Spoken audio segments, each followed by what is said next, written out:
Hi, this is Billy Campbell from Sci-Fi's Helix, and you are listening to GenreTainment. Hi everyone, welcome to another episode of GenreTainment over here on SciFiPulseRadio.com. We're your hosts, Marx and Julie, and GenreTainment is where we talk about what's happening in the world of TV, film, and web series. We give you interviews with writers, directors, producers, and actors in both independent and not-so-independent creations. And for today's episode, we speak to author, television and film writer, producer, and director, Paul Chitlik. Now we learned how he broke into script writing, his work on the new Twilight Zone and other TV projects, his newest film projects, why he was nominated for a GLAAD award, and we talk about the second edition of his book, Rewrite, a step-by-step guide to strengthen structure, characters, and drama in your screenplay. Yes, he gives some excellent tips to writers on how to rewrite their scripts. Yes, now before we get started with our interview, we should point out that the music you just heard at the beginning of the show was a snippet from the theme song for our web series, Reality on Demand. It's a song composed and performed by our friend Tishan Hardy. You can find our web series at realityondemandseries.com. Now let's get started with our interview.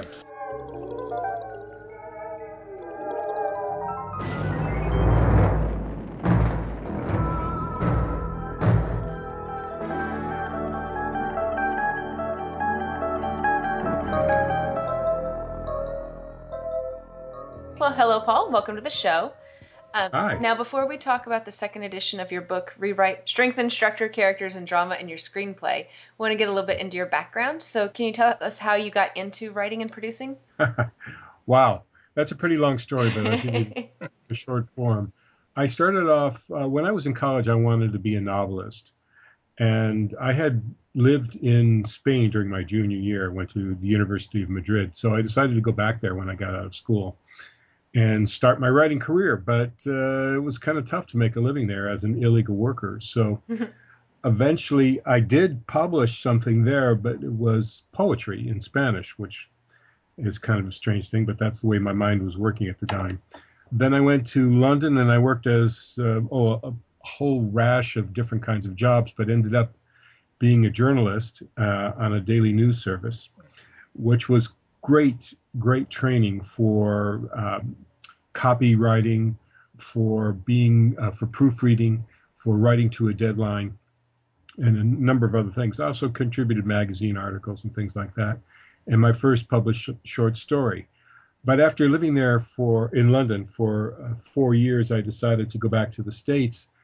And when I landed, I didn't have very much money, so I went to work in the trades that I could, which were translating, because I did speak Spanish fluently, and I had translated a book by that time, and typing, because as a writer, you learn how to type, and I could type fast, so I went to work as a temporary secretary for Kelly Services. At the time, I used to wear a badge when I went into offices that said, "Hello, I'm your Kelly girl, Paul," which was quite an education. At any rate, around that time, after working in as a temporary secretary and as a translator, which didn't pay that much, somebody said, "Well, you can make $12 an hour," which in the 70s was a good piece of money, teaching English as a second language at a community college. So I applied, got a job, and before I knew it, I was an administrator at Long Beach City College. I was the assistant director of the Indo-Chinese Refugee Assistance Program. And we had about 450 students in the program, and I had 18 teachers and 45 student aides working for me. And one day I was standing at the blackboard, substituting for one of my teachers, and a little voice in my head said, "This is not the plan." And I thought to myself, you're right, and I'm going to do something about that. So I took first thing, I went back to research, how much does a novelist make? And it turned out that the average earnings of a novelist in the United States at that time were $850 a year. Oh, wow. And I thought, Don't spend it all in one place. Yeah. Exactly. That's not enough to pay gas for my car.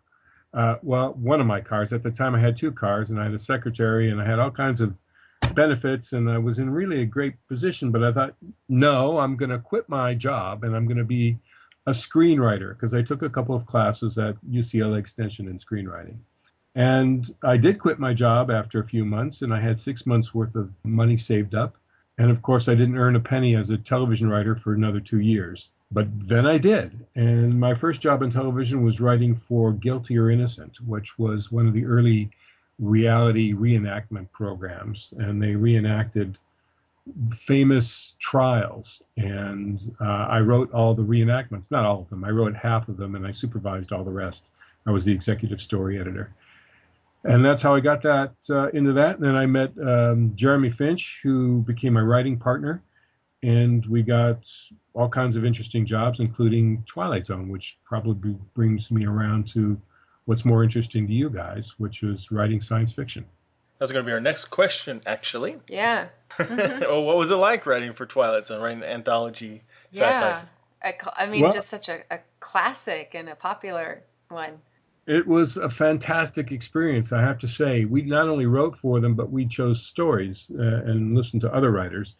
So our typical day was to listen to several pitches. We heard I guess it was 4 or 5 months that I was there, we heard 75 pitches, which is a lot of pitches. Wow. But we also wrote many things. And one of the great things was there was nobody above us except Mark Shelmerdine, who was the executive producer. So he and Jeremy Finch, my writing partner, as I said, and J. Michael Straczynski, who was a pretty well writer, were the only people on the staff, and we would decide what shows got written. But Jeremy and I were allowed to write whatever we wanted to write, in so long as Mark would say okay or not okay. And he said okay 9 out of 10 times. And that gave us the freedom to come up with anything that we wanted to do within the outlines of what we had set out to be the new show, which was normal people, ordinary people in extraordinary situations. And that was it. That was what the original Twilight Zone was like, and that's what they had aspired to when they did it for CBS and not quite made it. And that's what we decided to do. So I would dream something and come in the morning and say, I had this crazy-ass dream. There's a guy who stops a deer by pointing at it. And then we started to talk about it. And we would come up with an idea. Who is this guy? What happened to the deer? Why is this important? What am I trying to say here? And that's how we got our ideas. Jeremy would do the same. He would come in and say, I had an idea about a trunk. You open it up and it'll give you anything that you want. And in the end, you have to run from people because they want stuff from you. So you hide in the trunk. And then somebody else opens it up, and you're the person that they wanted. I thought, that was kind of an interesting idea. So we made these things into episodes. I mean, this is what I should put a little parentheses here. This is what happened when we were working on the show in syndication. Before that, we had pitched to the CBS version of the show and sold 2 stories to them, one of which we came up when we were having a lunch in a restaurant, and we scribbled down just a couple of words and we pitched it to them. They said, yeah, we'll buy that. And then another one, which turned into Aquavita, which was one of my favorite episodes, that eventually George R.R. Martin rewrote. He rewrote the story for us, and then we wrote the teleplay. This was because they had gone on hiatus just shortly after they bought our story. And they said, we don't know if we're going to be able to make it. And we said, well, when are you going to know? And they said, well, sometime in July. So sometime in July, they called us up and said, yeah, we want to do it. So come on in. And they gave us the new version of the story, which basically was the same, except they had changed the central character, or George had changed the central character from a model to a newscaster. And we thought, hey, that's a really good idea for what we were going for. And we were off. I mean, it was a great experience. We got to meet a lot of interesting people. George was one of them. George is the creator and writer of Game of Thrones. And we met Harlan Ellison in our experience there, who was a great science fiction writer. George Clayton Johnson, who was one of the earliest Twilight Zone writers, who had written with Rod Serling, and many other people. We met Carol Serling. We met a lot of people. It was a very interesting experience. That's neat. And we got a WGA award nomination for one of our episodes, so we were very excited. Which one was it? That was the one we did that was called Father and Son Game. Here's another example. This is some forward thinking at the time, and it also shows you that we just came up with ordinary people in extraordinary situations. My father at the time had been very, very ill and had been ill off and on for years and years and years. And they were talking about kidney transplants and heart transplants and all kinds of things. And it put me to think, well, what if we transplanted one organ from a person to another? What if we made that organ, instead of an organ, we made it a mechanical device? All right. Well, everybody would say that the recipient of the device was still a human being. But what if we transplanted all the organs? We would probably still say that person was a human being. But what if we transplanted the brain, which we pretty much use as our signifier for humanness? Mm-hmm. And I thought, well, at that time, computers were really starting to take over the world. And I thought, well, what if we put everything that you ever felt and thought onto a computer disk and put it into somebody's brain? So this is what mortality will do for you. And I thought, oh, well, that's a good idea. And we developed that further. And I used a lot of my father's life condition and his dealings with his second wife, who was much younger than him, and me, who was kind of resistant to the idea of a stepmother who was 4 years younger than I was. Mm-hmm. And we threw together this episode, which became something that was very prescient in terms of what machines can do and artificial intelligence and things like that. So that's how it came about. Now, you've also written a few episodes or participated in a few episodes from some shows like Who's the Boss, Perfect Strangers. I watched both of those. They were very funny. Thanks. So I'm curious. Especially Perfect Strangers. So we're kind of curious. Perfect Strangers is hysterical. Your experience, how was it different writing for comedies? And obviously you liked it, I'm thinking, by your response. Right. It's fun. You get paid to laugh. And anytime you get paid to laugh, that's a good thing. Even if you're sitting there torturing yourself over a line that you're writing, you still laugh at the end of it when you come up with that line. If you don't laugh, you have to go back to the drawing board and come up with something better. But you should laugh at your own work, and if you don't, that is a problem. But I view science fiction and comedy as kind of coming from the same cavity in the back of my head, which is a weird way of looking at things. Comedy is surprise without scaring you. And science fiction is a different kind of a surprise. It's thinking outside of the box, if you can do that. And the best comedy is written by people who are able to think outside of the box, who just can come up with the best surprises. And the best science fiction comes from people who understand people and put them into situations that people today don't face directly, or put them into situations in the future that kind of mask what you're really trying to say about the present.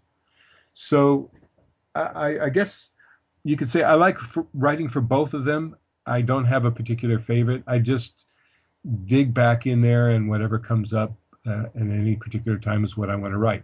When I wanted to write for money, of course, I have to write what people want me to write. So that's why I wrote for Who's the Boss and Amen and Perfect Strangers and Los Beltran, which was a Telemundo series.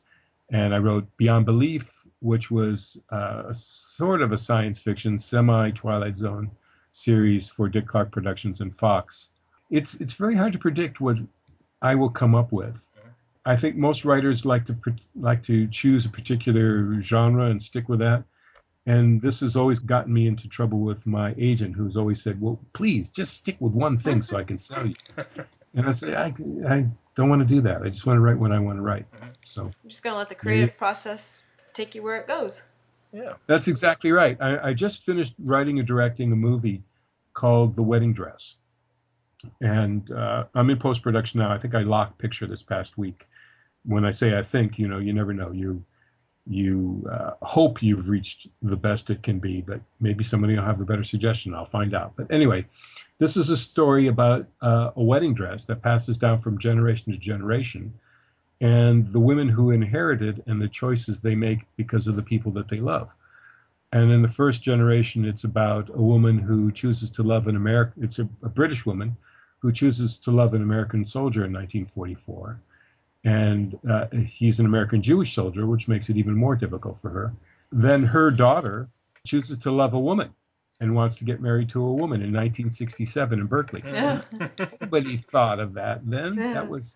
That was so far out of the imagination.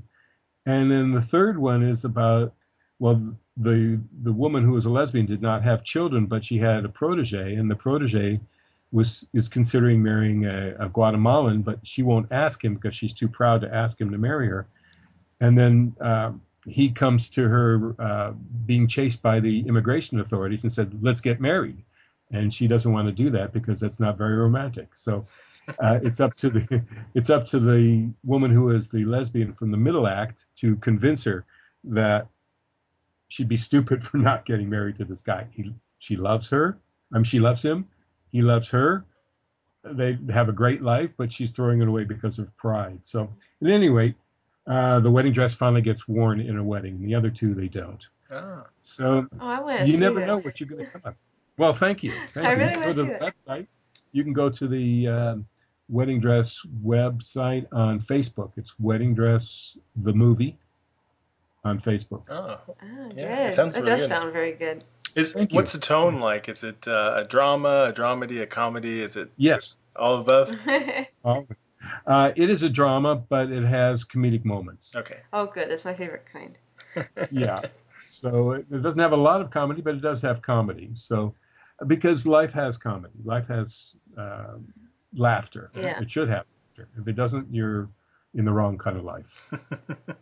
You've done made-for-TV movies in the past, and one that you're known for, you did for UPN, the Alien Abduction movie. That was, correct me if I'm wrong, I think it's supposed to be the first network movie, made movie that was digital video. Is that right? It was the first network movie on digital video, and it was also the first found footage movie that had any kind of popular release. It was before Blair Witch Project. Oh, it was. Oh. Yay! Yeah. Good for you. Yay! But we didn't get the recognition for that. But that's okay. We were paid, and we did have a good time making this movie. This happened because I was working at U.S. Customs Classified as coordinating producer, and I was gathering all the stories and writing stories for the show. It was also in one of those reenactment shows. Stephen Cannell was on the show, who is a very well-known one-hour writer. And one of the directors came into my office one day and started talking, and he said, I want you to look at this film I did. It was kind of like a student film. I did it years ago. And it's about an alien abduction. And I said, really? Tell me more about it. And he told me. And I said, I can sell that. And then I called up somebody I knew at Dick Clark Productions, where I had sold a pilot previously, and said, I've got this idea. It's War of the Worlds on video. He said, come on in, let's talk. That's a good way to describe it. Yeah. Yeah. So I took the director, Dean Alioto, who had written the original story in, and we sat down with Neil Stearns, who was the development executive there. And he said, okay, I'll buy that. Just a minute. And he went out into I think I'll buy that, I think he said. And he went out in the hallway and he brought Dick Clark in, and Dick sat down with us and talked with us. Yeah, it was great. And we told Dick the story. And then I told Dick, funnily enough, he had worked with my father something like 50 years ago, maybe 55 years ago, on a project they had done when Dick was still in Philadelphia. And my dad was in Cleveland. But at any rate, we sold him the story. And then we went out and we sold it the first place we went to, which was Showtime. And they dragged their feet on their business affairs people, couldn't make a contract.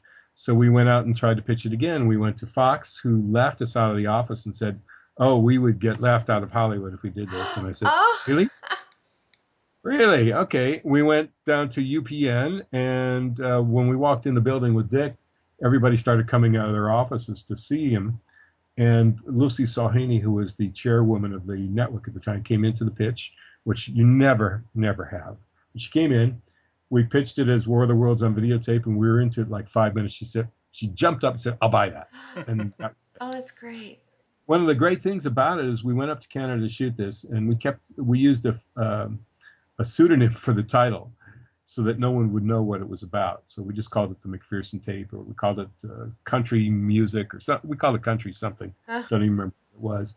But when they finally broadcast it, these were one of the early website users. This was 1998, I believe it was, when they broadcast it. And it was early in the use of websites to promote television shows. But they promoted it at the end of the show and said, please check into our website and tell us what you think. And they had a questionnaire. Do you think it was real or do you think it was fiction? And they had 1 million people check in that night. Wow. And over half of them thought it was real. And there were discussions on discussion boards all around the world, as a matter of fact, because it was very popular in South America. People did not believe that it was fiction. They said, that was government misdirection, that it was totally real, and that those aliens were real, and that their government's trying to hide it from us. And I thought to myself, wait a minute, we have credits at the end. Credit the aliens. We give their names. My name is on there. I know that I made it up. So, or at least you think you did. Well, yeah, that was before people were really savvy and before we had the coined term mockumentary. People were. Yes. I remember in the Blair Witch Project, people thinking that a lot of people thought that was real. And I remember when I first heard about it, the Blair Witch Project, I said, that is so terrible. I thought they really took these people out in the woods and scared the crap out of them for real and filmed it. And I was like, that's just sick. I thought that they actually were tricking these actors, yes, because of the way they were explaining it, and I thought that's such a terrible thing to do to somebody. Fantastic. I love it's the power of film. It is. So strong, so powerful. And sometimes you just can't talk people out of it. You can scare people with video. It's just amazing that on a little screen, you can watch it on your TV, you can watch it on your computer, and you can scare the life out of them, even though they know when they're watching it, it's not real. Yeah. It's not happening. But we get so sucked into the story. And that's what's a beautiful thing about writing, that you can affect people's lives on these little screens or these big screens. What doesn't matter what size screen it is. These days, it's on any screen. Just by writing down some things that pop up into your head, and then you make them come alive. It's a great thing to be able to do. Yeah, it really is. Yeah. Well, now we've talked about some of the work you've done in the past and currently in the present. So I'm curious, with all the work you've done, is there ever anything that didn't make it to air that you wish had, like that got shut down, a scene or even maybe an episode you were trying to get on air for Twilight Zone, something like that? Oh, God, yes. Oh, there's so many. I mean, really, there are many. There's the first story we wrote for Twilight Zone was a really interesting little story, and it was about a Hollywood actress who is working as a waiter because, she can't make any money. So we played a trick on her in the story, and she goes into the kitchen. When she comes out, she's on stage. Suddenly on stage and doesn't know what part she's playing. Looks out into the audience, and they're laughing because she's come out carrying this thing, and she's obviously playing a waitress in the story. I wanted that to get on. And we had an Orson Welles type figure in that story. That was pretty good. I even wanted something better, a scene to be shot better when Twilight Zone did, the CBS version did Aquavita. We had a couple that had aged sitting on a bench, but we didn't want to show them. We just wanted to hear them. And in the foreground, we wanted to see another young couple, because it was about Fountain of Youth and bottled water. And we wanted to see another young couple playing and riding their bicycles, and our older couple talking in voiceover, and then reveal them, so that we learned that at first we think they made the decision to go back and become young, but in truth, they made the decision to grow old together. So they screwed that up in filming it. I mean, they left the script the right way, but the director missed that cue, which really bothered me. But what are you going to do? I was alone. That was my first network sale, so I wasn't in any position to do anything. That's true. I was just so happy that we got that, and we got into the Writers Guild with that. And that same week that we wrote that episode, we wrote an episode of Brothers, which was a Showtime comedy, and we wrote the episodes simultaneously because we got a call from Twilight Zone and said, okay, we're going to go ahead with the story. And then we got the call from Brothers and said, come on in and pitch. And we did that on Monday, and on Monday night they said, okay, write the screenplay, the teleplay, and have it ready by Friday. And Twilight Zone said, have ours ready by Friday. And we said, whoa. Oh my gosh. You didn't sleep all week, did you? When it rains, didn't sleep all week. When it rains, it pours. And so we got those both in by that Friday. But we also wrote another episode of Brothers that never got made. They paid us for it, never got made because the executive producer was fired, and they fired us along with him because he had brought us in. So they said, okay, we're dumping this. Guilt by association. Yeah, well, that happens a lot. Also, they decided not to use a recurring character, and they fired him too. So he was the main character in that particular episode, and there was no way to get around it. So Oh, wow. we got unlucky there, and then, I've written at least a dozen movies for hire, and only about 5 or 6 of them have been made. So that happens to everybody. I mean, I'm lucky to have that number made out of the number that I've written. So that's a very common occurrence. So I'm curious now about, everybody hears about a producer or studio wanting to change something, but what you said about your Twilight Zone episode where a director just misunderstood the script, do you see that happening very often to script writers, and how do script writers try to fight that in some way to help clarify, So communicate if they're not to on the director? set when it's filming, Yeah, because they're usually not on set a lot of times. So Exactly, Julie, you're totally right. I insist on being on the set for everything that's shot of mine. Now, I can decide not to go, or I can decide to leave after the first day or the first hour or whatever, but I insist on being on set, and I have done ever since I started, except for the Twilight Zones that were shot in Canada. That I had no control over that, and I wasn't about to go to Canada back and forth, to be on set. And also, it was during the writer's strike when they were filming most of the episodes, and I really couldn't go. But for everything else, I've been on set. And so even though I'm on set, and even though the actors will ask me, or the director will ask me questions about things, and they won't always, but sometimes they will, things get screwed up.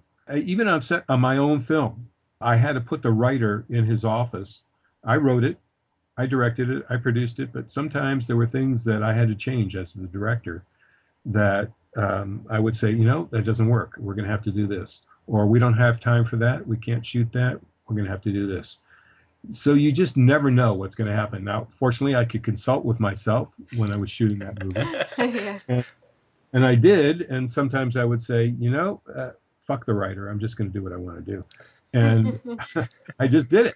And, my DP would look at me and said, you can make that change? I said, of course I can. And that's what I'm going to do. So here we go.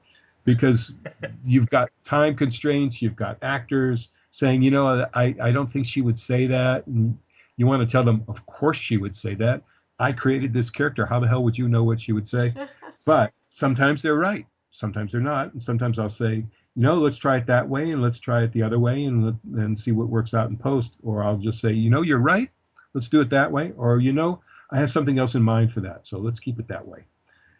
It depends. So it's difficult. But the only way the writer can protect his work as much as possible, if he stays just a writer, is to be on set. If he's a writer-producer in television, that's a different story. You have a lot more control. And if you're the director-writer, you have even more control. And that's the way to go. That's what I've discovered. We heard that you were nominated for a GLAAD Media Award. Can you tell us a little bit about what led to that? All right. This was for a Telemundo episode, and it was about marriage, gay marriage. And the Telemundo was not about gay people, but there was a gay couple that lived next door to the central family. And I thought to myself, well, I had been involved in a situation with a friend of mine who was gay, who wanted to live in Brazil. He had been in Brazil several times, and he wanted to go live there because he could get a job there if he had a work permit, if he had citizenship. And at the same time, I had an ex-girlfriend who was Brazilian, and she wanted to live in the United States. And I thought to myself, well, why can't they do that? Why can't I put them together? So I put them together, and they got married, and everybody was happy. And then I thought, well, what would have happened if that situation were played out and my friend who was gay wanted to get married to a gay person, to another man? Mm-hmm. And he hadn't told this other man about this marriage, and it would suddenly come up, but in a funny situation. So what I have is this couple next door to the Los Beltran, the Beltran family. So one of the gay men comes over and says, hey, I forget his name, but let's just say George proposed to me, and I'm so happy about getting married, except I'm already married. And So we just had to deal with that situation. And by dealing with that situation, I just brought out the fact that marriage is marriage. And if two people are in love, what the hell? Why can't they get married? Yeah. And it just really doesn't matter. And basically, again, I went back to that theme in The Wedding Dress, because that's what part of that is about. If two people are in love, doesn't matter if it's a man and a woman, which is where I start that story and where I end that story. It doesn't matter who they are as long as the souls want to be joined. I mean, that's the idea, right? Mm-hmm. So it could be a man and a man, a woman and a woman, or a woman and a man. It doesn't really matter. That's where that came from. And they submitted that episode. The series got nominated as a whole, but they submitted that as episode as their sample episode. Oh, that was wonderful. Thank you. So you've written for Spanish-speaking programs also. Obviously quite fluent. Yeah. Right. I don't know what your background is. What Chitlik? Well, Chitlik is a name from Belarus. Not Spanish. So you don't even know where that is, but it's on the border of It's Poland. It's one of the former Soviet bloc. Yeah. Yeah, next to Poland. My family is kind of, the borders moved around a lot. So you could say I'm Polish, Jewish, American. But I spent my junior year at the University of Madrid in regular university classes. And I had to learn how to speak Spanish. I had studied Spanish in school for a couple of years. When I went over there, I could read Cervantes in Spanish with a dictionary, but I couldn't order a glass of wine in a bar. Yeah. So naturally, since I was 19, I decided to spend a lot of time in the bar. And I learned a lot of Spanish that way. And I used to write down every single new word I learned every day and study them until I became quite proficient in Spanish. And I changed my major to comparative literature with Spanish as my major language. And when I left school, I went back there and lived for another year teaching English and writing. And as I said earlier, doing what I wanted to do. And I became quite proficient, mistaken for a native many, many times.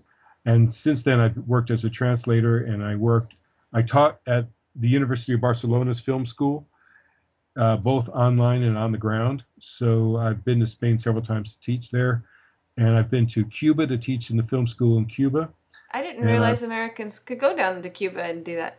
Well, Americans can go to Cuba. It's a misstatement to say that they can't go, but the problem is you can't spend any money there. Ah. So you need a permit from the Treasury to go, to be legal, to go there. I tried to do that because as a university instructor, you can do that, but they refused my permit because my class was too short. It was only a 2-week class, and it had a 10-week minimum. So I said, okay. I got one of my former students who was a Mexican national to buy me a ticket through Mexico, and I went to the far east, to the one of the resort towns on the East Coast, down by the south of Mexico. And I went through there to Cuba and came back again. And when they asked me at the U.S. border, where did you go today? Where'd you come from? Mexico. I said, it came from Mexico. So that's all they said. I love the resourcefulness. Yeah, they didn't say where you were at before you went to Mexico. They never said that. They just want to know, did I have any tobacco, firearms, or alcohol with me? And I said, no. But now I'm full-timer at Loyola Marymount University. At the time I went earlier, I was working at Loyola Marymount and UCLA.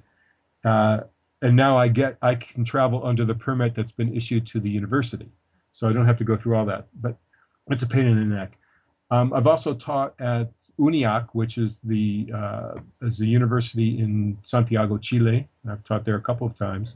And I've given workshops in Australia for the Australian Writers Guild, which is not in Spanish, but was pretty interesting. But almost a separate language, all the same. Almost. Yes. Oh, very much a different culture in a lot of ways. Very strangely different.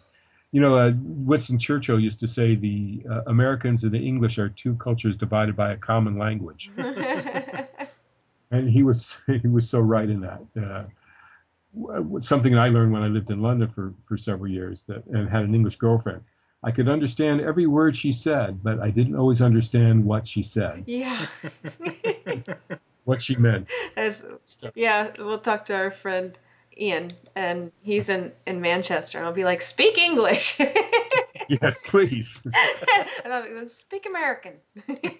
It's a tough thing. You have your book, Rewrite. And so, first off, what was it that prompted you to write it?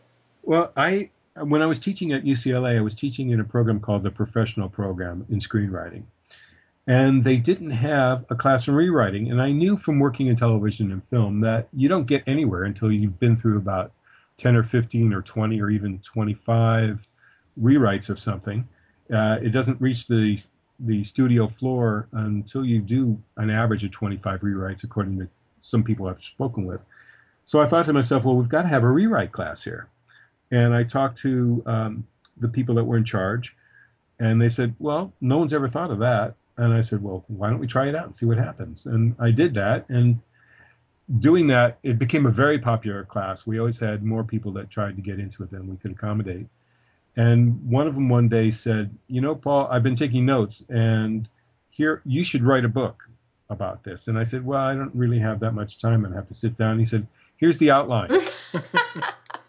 I said, okay. And he gave me a great outline for the book. And I acknowledge his outline in the first edition. He was really a great guy. And from there, I just sat down and said, okay, you're totally right. I've got to write this book. And I've got to have as many examples, and I've got to watch as many films as possible to back up my thoughts. It's funny, I've just been writing about Aristotle. I have a blog for scriptshark.com that I write every month. And this month I'm writing about beginnings and endings, especially about endings. So I went back and did a little research to see. I know that Aristotle didn't write plays himself. He observed plays. And so Aristotle's poetics and Aristotle's laws and his ideas about beginnings, middles, and endings are just observed. He didn't create these laws.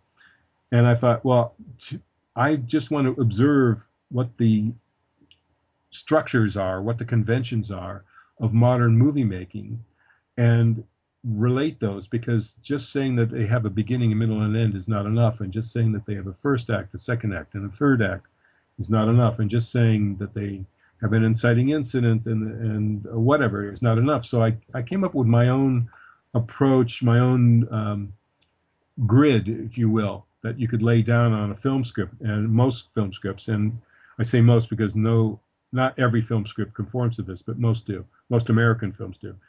And I use that as the basis from which to say, okay, here's what you guys need to lay down on your film to see if it meets these points, and to see if the character changes, and to see if there's conflict in every scene, and all the various other things that you need to do to write a script. And I wrote it in the simplest possible way, in the way that I talk as much as possible, the way that I give my lectures, which are usually generally short, and the way that I talk with my students about their projects. And then I put that in the book. And people said, hey, this reads just like talking to you. And I said, well, okay, good. That's what I'm aiming for.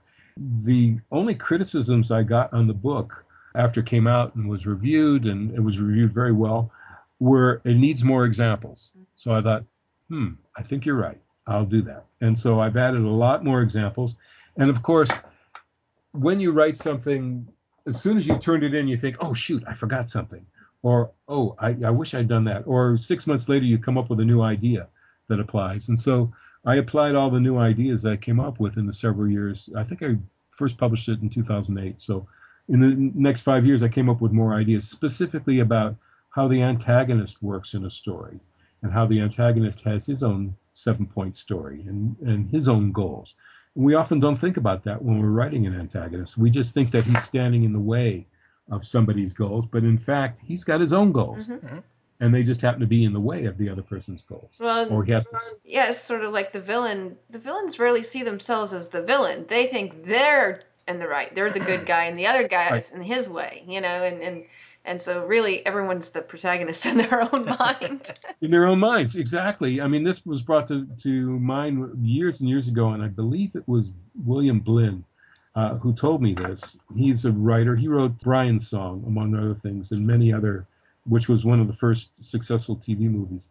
He wrote 1-hour series for the most part. And he said, the villain comes home and he opens the door and the dog greets him and the kids say, "Hi, Dad." And the mom says, "Hi, honey." And he gives him a kiss and he sits down in his chair and he watches TV. I mean, obviously they don't do that, but, the idea is the villain has a normal life. Mm-hmm. And in the villain's normal life, he's not the villain. Right. He's just a person that has a different goal. And that's why in romantic comedies, you don't have to have a villain. You just have somebody who's not the right choice. You have adversaries. You have an adversary, somebody who wants the same thing that you want. And that doesn't make them a villain. Sometimes even that person comes around and becomes your ally, like in The Fugitive. Oh, yeah? It can happen in a lot of different ways. That's what I brought into this book, and that's why I wrote another edition. My publisher said, if you got enough new stuff, we'll publish it. And I said, well, I've got stuff I wanted to put in the first edition, and I have a bunch of new stuff too, so let's do it. And that's what I did. I know a lot of times when people, myself or other people who are writing a script, when they're done with the first draft, they always wonder, what do I do first? I know it's not quite that simple, as you can't order it like that, but what would you normally suggest, like the very first thing they should do when they're looking over the script and how they're going to change that draft? Well, the first thing they should do is put it away for a while. 2 weeks, 3 weeks, 4 weeks, a month, whatever they feel they can afford to do. And that depends on you as a writer and you as working under deadlines, self-imposed or otherwise. The second thing to do would be to read the script over again with a notepad and write down all the things that come to your mind. Actually, let me back up. The first thing to do would be to read my book. Then, of course. Very wise choice. Then the next thing would be to sit down and read the whole script all over again and see what you would change without even thinking about what the book says. Then look at the book and say, okay, is my character what I want him or her to be? Is my central character? Are my supporting characters what I want them to be? Is the central emotional relationship character what I want them to be? And then I'd look at the story. Is the story what I want it to be? Does it have the 7-point structure that Paul's talking about? Or am I using the 12-point mythic structure? Or am I using no structure at all? Or have I done something really bad, like one of the scripts I just finished reading? I'm consulting with a major production company on. And it ends about page 71, and then it ends again about page 82, and then it ends again about page 105, which is what happened to Artificial Intelligence. I don't know if you ever saw that movie. Yeah. That ended 3 or 4 times as well. And that confuses the audience, and it's a problem. So I would reread everything, make sure I can write my 7 points so I have them clear in my mind. Then I would probably revise those because I'm pretty sure I screwed them up the first time. Then I would read again and write a short line or two about each scene, each beat in the film. So I'd write a new beat sheet. And from there, I can start making cuts and changes and additions and subtractions. And from there, I can go back. Once I get a beat sheet that I'm happy with and the story is good, then I can go back to my original draft and say, okay, what can I save from this original draft? And what do I need to write? And what do I need to cut? And that's the way I would approach it. It's a killer. It hurts. Trust me, I read my own stuff and I go, oh no, why did I do that? Why? I've got to change that now. I've got to go back. And if I do that, that has a ripple effect. And I'm going to have to change this. And I'm going to have to change that other thing as well. But I got to do it. Here's something that happened to me when I was cutting the film that I just shot. Now, remember, I described it as 3 different eras. And that's the way the first cut came out. It was one era, and then the next era, and then the next era. So it played like 3 short films. And one of my colleagues said, it would be more cinematic if you cut it together asynchronously, kind of like Pulp Fiction is cut. So I said, you motherfucker, you are totally right. And I went back, and I hope you can do that on your blog. I went back and I recut it, and sure enough, he was totally right. It's so much better, moves faster. It enabled me to cut out a whole bunch of stuff that wasn't necessary to move the story. And it just is better to watch, but it caused me a lot of pain in recutting it. And I thought, okay, you got to do it. You got to do what's best for the product. And so rewriting is always best for the product. Certainly rewriting a first draft, as Hemingway used to say, a first draft is shit. And he's totally right. They always are shit. Jane Anderson said the same thing. You have to have a shitty first draft in order to get somewhere. You have to have something on paper to work from. And a lot of writers tell me that's where they find the story in the first draft. They don't find their voice till the fourth or fifth draft. They don't know who really the central character is until the second or third draft. This happened to me too. I wrote a movie called El David with a writing partner, Mark Shuffler. And at first I thought it was about the woman. And then we realized halfway through, no, it's about the guy. So we had to change a lot of things. Wow. You just never know until you really get it down on paper. And then the exciting part is looking at your first draft or second draft, whatever you have put aside for a while, and saying, oh, I see what I can do to make this better. Yeah. And that is a great moment when you go, oh, and then it's followed by shit. But okay, that's the way it goes. I think the rewriting is what really sets apart the successful writers, because almost anybody, not everybody, but almost anybody can come up with something the first time around. But being able to analyze and really break it down and just analyze what it is you're trying to say, that's really sets you apart from the professionals, from the amateurs. You're totally right. And, I've met many, many, many writing students or first-time writers or new writers, whatever you want to call them, who say, I wrote this. This is really great. I'm really happy with it. I think it's everything I want it to be. And I'll say, well, what draft is this? And they'll say, it's the first draft. I just need a little polishing on it. And I go, okay, sure. Let me read it. And then I read it and I say, well, you need a little bit more than a little polishing here. You need a story. Yeah. And you need some characters that change, and you need this and you need that and the other thing. Now, I have to say, there have been some writers that have been in my classes where I read their work and I go, damn, that's good. That's really good. That just needs a polish. And it happens. Yeah. I mean, rarely, but it does happen. I could probably count that on the number of times that's happened on one hand, but still, it's a very exciting moment. It's possible, yeah. It's possible. It does happen. But most professional writers, as I say in my book, most professional writers figure on 20 drafts, wow. 25 drafts. Wow. It's tough out there. Now, do you ever have the danger of rewriting too much? Right. Yes, you do. And I have had that danger, and I have run into that where I go, no, the previous draft was better. You took it a little too far. What a bridge too far, as my students will say. Or it's like cooking and you realize you put in way too much. A little backing off that spice would have been a little better. Yeah. How do we get the salt out of this? Yeah, good luck with that. Yeah. Well, put in a raw potato. But other than that, you're in trouble. Yeah. It's a tough thing to rewrite, and especially rewrite your own thing, which is why I wrote this book. I mean, if I'm writing for hire, which is my preferred way to go, I have people to tell me what to do. They'll read it and they'll say, you know what, I need more of this, I need more of that, or this has to change, or can you put in a little bit more of that, or we have access to a bunch of dogs, can you put in a bunch of dogs? Whatever it is, the brilliant. Sometimes it's as stupid as that. I'll do that, and that's fine. I'm rewriting for money.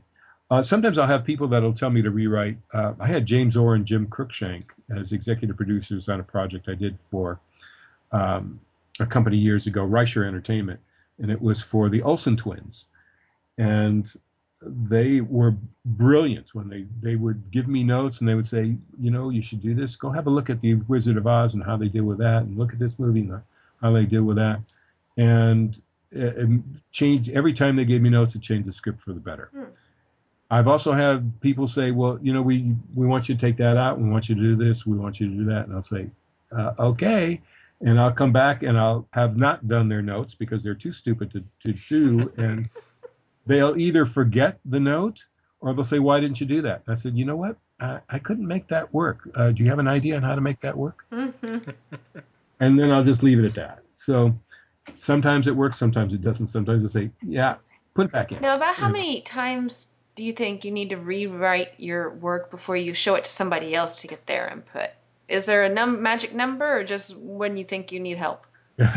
There's no magic number. It's just when I'm snowblind, when I can't tell what it looks like anymore. I'm too close to it. I don't know. That usually takes me 5 to 6 drafts, maybe 7 or 8. I don't show it to my agent until I've already shown it to 2 or 3 other people and gotten their notes and done a rewrite or not done a rewrite and gotten notes from somebody else and somebody else. And I have a group of people, I call them my trusted advisors, who give me notes and I give them notes. I mean, it's a two-way street. It has to be because it's a lot of work to do that. And for other people, I charge a good deal of money to give notes on a script. So when I ask for notes, I always have to give back notes as well. Okay. That's going to be 5 to 6. I usually think it takes me about 8 drafts to get to my agent. And then she will give me notes. And then I'll either say yes or no, and I'll do another round, and I'll send them back, and then it's time to go out. That's great. Now, I know that you've talked about your wedding dress film that you've just made. Do you have any other projects in development that you'd like to talk about? I do. I have 2 projects. I have one project that I'm developing for television right now, actively developing. I'm talking with, I can't tell you the production company, but let's say it's the production company of a very famous director. And by very, I mean very. And we're going to go to CBS with it because I know the president of CBS. I worked on a project with her years and years ago that she bought when she was at Lorimar, when it was part of Warner Brothers. And I can't tell you any more than that, except it's going to be part old-fashioned and part very new-fashioned, and that's all I can tell you. It's a series, and I'm very excited about it. It could really change my life in a lot of ways, in good ways. Well, when you can talk about it more, you'll have to let us know on that one. Well, as soon as I sell it, the words will be there, and I can't talk about it until I sell it. Then I've got a couple of scripts that I would like to get in motion. One of which is called Rug Burns, Berns. It's about a character I created in a series of detective novels, mystery novels.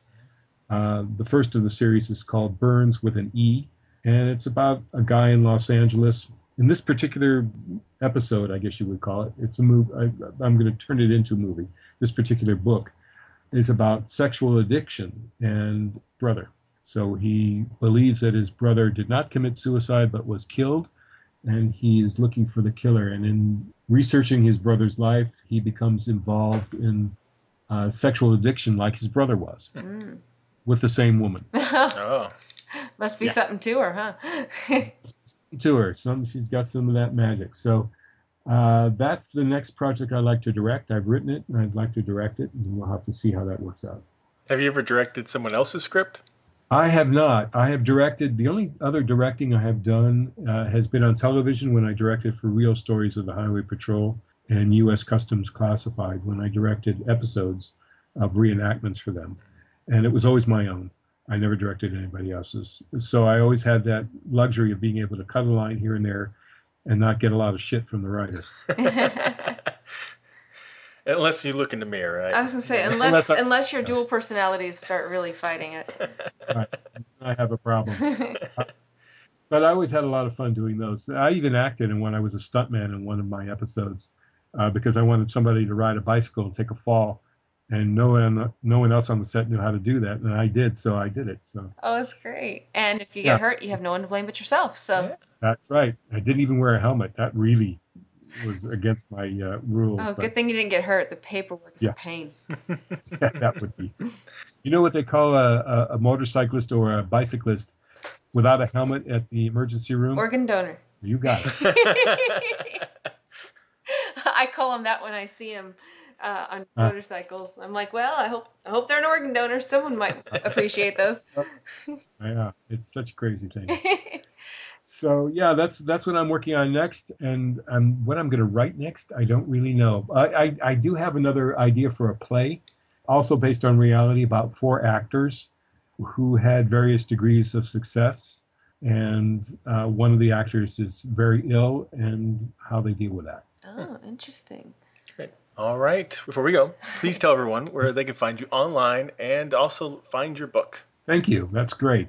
You can find me at rewritementor.com. That's my website.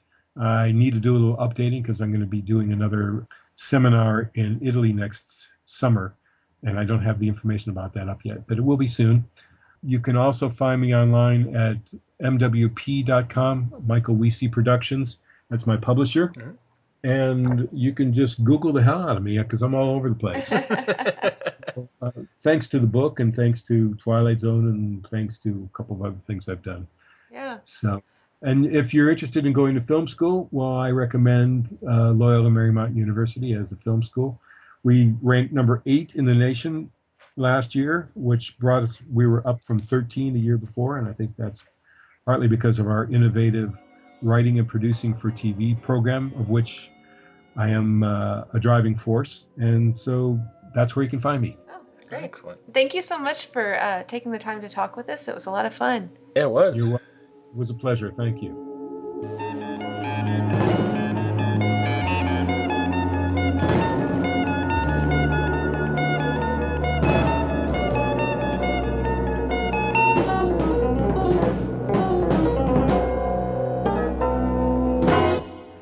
This is Chris Vogler. I'm the author of The Writer's Journey, Mythic Structure for Writers, and also Memo from the Story Department, Secrets of Structure and Character. And you're listening to GenreTainment.